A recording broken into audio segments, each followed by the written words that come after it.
And welcome to my channel deep पास टू universe. आज मैं आपके साथ बात करूंगी सितंबर माह में धनु लग्न राशि वालों के लिए कैसा रहेगा ये माह, ये समय।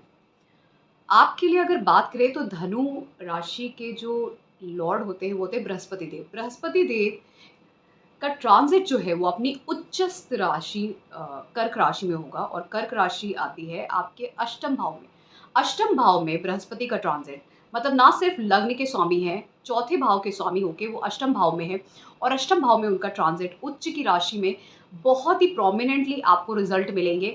ना सिर्फ आपके धन को लेके, परिवार को लेके, पर साथ ही में आपके घर में बदलाव दिखेंगे, और साथ में आपके कुछ एक्सपेंसेस होंगे, ट्रैवल्स होंगे। यहाँ पे घर में एक्सपेंशन होगा, फाइनेंशियली एक्सपेंशन होगा, फैमिली में एक्सपेंशन होगा, घर में रेनोवेशन ग्रोथ होगी, ट्रैवल्स होंगे, एक्सपेंडिचर्स होंगे, अच्छे ट्रैवल्स होंगे, स्पिरिचुअल ट्रैवल्स होंगे, स्पिरिचुअल विजिट्स होंगे।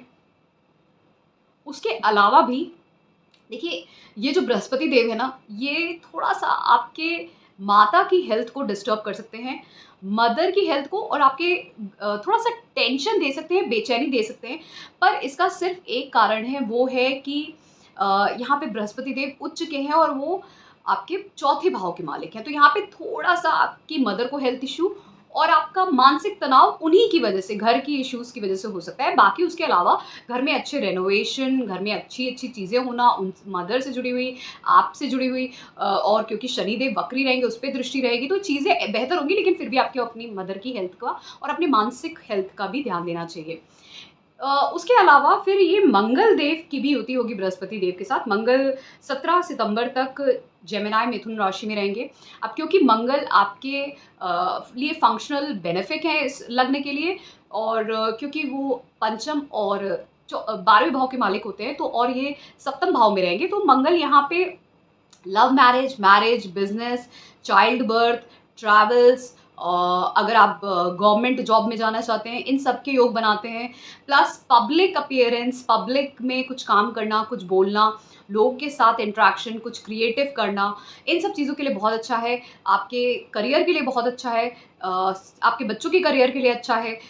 उसके अलावा भी अगर आपके घर में कुछ ट्रांसफॉर्मेशंस आने हैं, या घर में वो जो बदलाव है, ट्रांसफॉर्मेशन है, धन से जुड़े हुए हैं, तो वो बदलाव भी आएंगे। या तो आपका बिजनेस ग्रो करेगा, या मैरिज के प्रॉस्पेक्ट्स सकते हैं, ये सारी चीज़ें यहाँ पे होते हुए दिखेंगी। तो एक पॉजिटिव टाइम पीरियड ओवरऑल आपके लिए भी यहाँ पे रहेगा।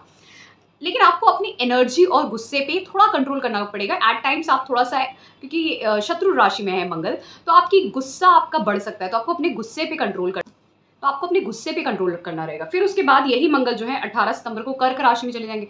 जब ये कर्क राशि में जाएंगे ये मंगल, तो यहाँ पे ये बृहस्पति देव के साथ रहेंगे अष्टम भाव में।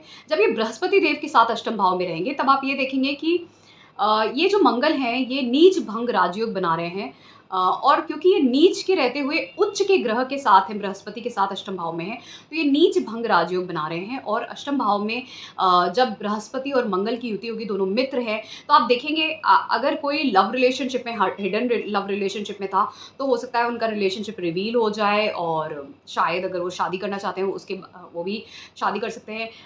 अगर सडन आपको अब चाइल्ड बर्थ से रिलेटेड टू न्यूज़ मिल सकती है, आप R&D सेक्टर में जा सकते हैं, या रिसर्च एनालिसिस के कामों में जा सकते हैं, आप टीचिंग में जा सकते हैं, कोई R&D सब्जेक्ट से रिलेटेड टू, आप बैंकिंग सेक्टर में जा सकते हैं, अच्छा कर सकते हैं इस समय में, वहाँ पे जा सकते हैं। उसके अलावा भी जैसे अगर आपको सडन फाइनेंशियल गेन्स की चाह थी, मतलब थ्रू इन्वेस्टमेंट या इनहेरिटेंस, तो वो सडन आपको गेन्स हो सकते हैं दूसरों के थ्रू।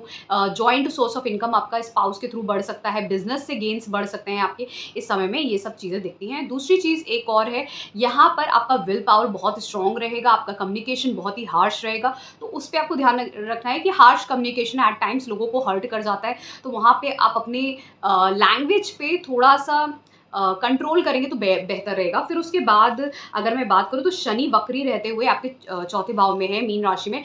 यहाँ पे राहु भी आपके तीसरे भाव में, राहु तीसरे भाव में है, शनि वक्री रहते चौथे भाव में। तो आप ये ध्यान रखेगा, शनि वक्री चौथे भाव का मतलब ये है कि शनि वक्री का मतलब ये है कि शनि वक्री यहाँ पे है चौथे भाव में, और वो चौथे भाव में किसके मालिक हैं? आपके दूसरे भाव के मालिक हैं और आपके तीसरे भाव के मालिक हैं।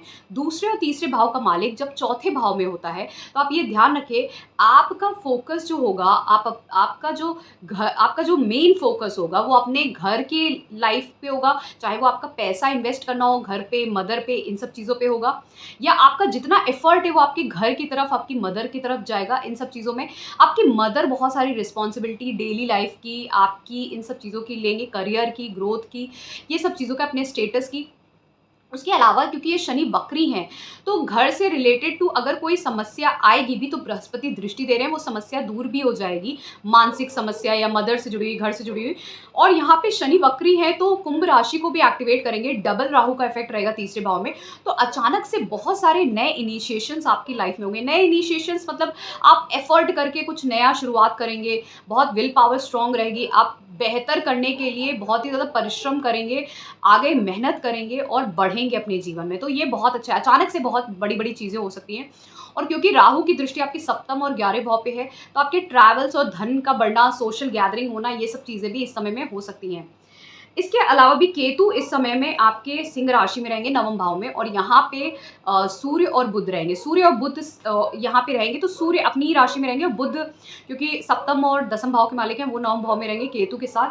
तो आप ये ध्यान रखिएगा कि आप का जो भाग्य है वो बहुत स्ट्रांग है, और अच्छा और स्ट्रांग भाग्य का मतलब है कि आपको इस समय में कोई नहीं रोक सकता है। अगर आप परिश्रम करेंगे तो आपको उसका रिजल्ट जरूर मिलेगा, चाहे एजुकेशन में हो, करियर में हो, धन के लिए हो, या आप प्रयास ऐसा कर रहे हैं कि कुछ बिल्ड करना चाहते हैं लाइफ में, कुछ कहीं अगर आप प्रयास कर रहे हैं ट्रैवल करने के लिए भी, चेंज ऑफ प्लेस के लिए भी, या कोई चेंज बदलाव के लिए भी, या आपके फादर ही कुछ करना चाहते हैं, या आप खुद अथॉरिटेटिव पोजीशन पे जाना चाह रहे हैं, ये सारी चीज़ें इस समय में होंगी पॉसिबल। भाग्य साथ देता है ना, या तो इंसान का लग्न स्ट्रांग हो तो विल पावर बहुत स्ट्रांग होती है। लग्न मतलब आप स्वयं है, आप खुद अगर स्ट्रांग हो, मजबूत हो, तो आप जीवन में कुछ भी कर सकते हो। देखो, दो चीज़ें लाइफ में स्ट्रांग होनी चाहिए, एक लग्न या तो स्ट्रांग हो या फिर आपका भाग्य स्ट्रांग है। अगर इनमें से कोई एक चीज़ स्ट्रांग है या दोनों स्ट्रांग है, तो मान लीजिए आप लाइफ में कुछ भी अचीव कर सकते हैं। मैं नहीं मानती सिर्फ भाग्य का ही स्ट्रांग होना बहुत कुछ लाता है। अगर आपका लग्न भी स्ट्रांग है ना, और भाग्य स्ट्रांग सपोज नहीं है, तो आप अपने बलबूते पे भी अपनी मेहनत से बहुत कुछ अचीव कर सकते हैं। कोई एक चीज़ स्ट्रांग होनी चाहिए आपके चार्ट में। फिर उसके साथ साथ मैं एक चीज़ और देखती हूँ कि सूर्य तो केतु के साथ ही रहेंगे, आगे बुध जो है वो कन्या राशि में 7 सितंबर को चले जाएंगे। जब ये बुध कन्या राशि में जाएंगे, बहुत स्ट्रांग हो जाएंगे, तो नवम दसम का स्ट्रांग होने का मतलब है भाग्य के साथ अपने करियर में, स्टेटस में ग्रोथ पा सकते हैं। ट्रैवल होगा, चेंज ऑफ प्लेस होगा, चेंज ऑफ इन्वायरमेंट होगा, चेंज ऑफ पोजिशन होगा। अब वो चाहे आप टीचिंग में जाएँ या एजुकेशन में जाएँ, या आप अपने करियर को बिल्ड करने के लिए एमएनसी में जाएँ, वो आप पे डिपेंड करता है। बट ओवरऑल एक बहुत बड़ा चेंज आएगा, जिसकी वजह से आपको इस अपने स्टेटस में ग्रोथ होती हुई दिखेगी। उसके अलावा भी बुध जो है वो 26 सितंबर को चले जाएंगे तुला राशि में, लेकिन उसके पहले सूर्य भी आ जाएंगे कन्या राशि में। जब सूर्य भी 17 सितंबर को कन्या राशि में आ जाएंगे, तो आप ये देखेंगे ये दोनों दसम भाव में रह के आपके करियर को, कार्य क्षेत्र को बहुत स्ट्रांग कर रहे हैं। मतलब कहीं ना कहीं आपका स्टेटस राइज करेगा, कार्य क्षेत्र में कुछ समृद्धि और आपको कहीं ना कहीं कुछ स्टेटस मिलेगा, कुछ कार्य क्षेत्र में कोई बड़ा काम करने को मिलेगा, कुछ ग्रोथ होगी, आपको सडन जॉब लग सकती है। ये सारी चीज़ें आपकी इस समय में होगी। फिर उसके अलावा भी जब ये तुला राशि में रहेंगे बुधदेव 26 सितंबर से, और साथ में शुक्रदेव भी रहेंगे। शुक्रदेव देखिए 2 सितंबर से ही शुक्रदेव यहाँ पे रहेंगे तुला राशि में, और तुला राशि आपकी जो आती है वो 11वें भाव में आती है। और शुक्रदेव आपके लिए नैसर्गिक रूप से कारक नहीं माने जाएंगे, फंक्शन मेलेफिक माने जाते हैं इस लग्न के लिए। तो ये 11वें भाव में है, भले ही उपचय भाव है, कुछ भी है, आपको डिजायर आपकी फुलफिल करेगा, पर ये छठे भाव के मालिक है और 11वें भाव के मालिक है। बीमार कर सकता है आपको थोड़ा बहुत, कुछ टफ सिचुएशन क्रिएट कर सकता है किसी फीमेल के साथ, या फाइनेंशियली कुछ कर सकता है, लेकिन ओवरऑल फिर भी वो आपके बहुत सारे डिज़ायर्स, चाहे वो पैसे से जुड़े हों, चाहे आप हो सकता है सोशल गैदरिंग ऐसे इवेंट्स में जाएं जहां आप लोगों से मिल रहे हैं, खा पी रहे हैं, एंजॉय कर रहे हैं, फ्रेंड सर्कल आपका बढ़ रहा है, या फिर आपको बहुत सारी अपॉर्चुनिटीज़ आ रही हैं, ये सब चीज़ें भी हो सकती है। देखिए थोड़ी बहुत आपको इश्यूज़ आएंगे, क्योंकि ये आपके लिए फंक्शन मेलेफिक है, तो मेलेफिक का प्रभाव लग्न के हिसाब से मेलेफिक रहता है, पर क्योंकि अच्छे भाव में, उपचय भाव में, और खासकर अपनी ही मूल त्रिकोण राशि में, तो शुक्रदेव आपको अच्छा प्रभाव, बहुत अच्छा प्रभाव भी देंगे उस चीज़ का। ठीक है, फिर जब ये बुध आ जाएंगे 26 सितंबर से यहाँ पे तुला राशि में, और सूर्य आपके यहाँ दसम भाव में रहेंगे, और शुक्र बुध एक साथ रहेंगे तुला राशि में, तो ये महालक्ष्मी योग बनता है। अब शुक्र बुध का एक साथ होना महालक्ष्मी योग और सरस्वती योग है, तो ये आपके बड़े भाई बहनों के लिए भी अच्छा है, आपके लिए भी अच्छा है, और धन प्राप्ति के लिए बहुत अच्छा योग है। और इवन चाइल्ड बर्थ के लिए बहुत अच्छा योग है। आपकी बहुत ज़्यादा सोशल गैदरिंग्स होंगी, नेम फेम बनेगा, इन सब के लिए भी बहुत अच्छा टाइम पीरियड है। मैरिज के प्रॉस्पेक्ट्स बनते हैं, करियर में चेंज के प्रॉस्पेक्ट्स बनते हैं इस टाइम पे आपके बहुत ज़्यादा। देखिए, उसके अलावा अगर मैं बात करूँ तो यहाँ पे सभी ग्रहों की मैंने बात कर ली है, सब कैसे प्रभाव देंगे आपके लिए, चाहे वो कोई भी ग्रह हो। ये माह आपके लिए अच्छा है। मैं फिर से रिपीट कर रही हूँ, ये माह आपके लिए अच्छा है। बस आपको ये ध्यान रखना है, जो भी ये ट्रांजिट्स हो रहे हैं, अगर आपकी महादशांतर प्रत्यंतर दशाएँ भी इन्हीं के साथ ओवरलैप कर रही हैं, या ऐसे ही कोई आपका नीच भंग राजयोग बन रहा है या महालक्ष्मी योग बन रहा है, तो आपके चार्ट के हिसाब से अगर ये योग आपके भी चार्ट में बन रहे हैं ना, तो आपको डेफिनेटली उसका रिजल्ट मिलेगा, क्योंकि बहुत ही पॉजिटिव टाइम पीरियड है। स्पेशली मिड ऑफ सितंबर के बाद से बहुत ही ज़्यादा पॉजिटिव टाइम पीरियड है। तो अगर आपको मेरा ये एनालिसिस पसंद आया है, so please do subscribe to my channel deep astro universe, and for paid consultation आप मेरे व्हाट्सएप नंबर पे मुझे कॉन्टैक्ट कर सकते हैं। Thank you so much. ओम नमः शिवाय।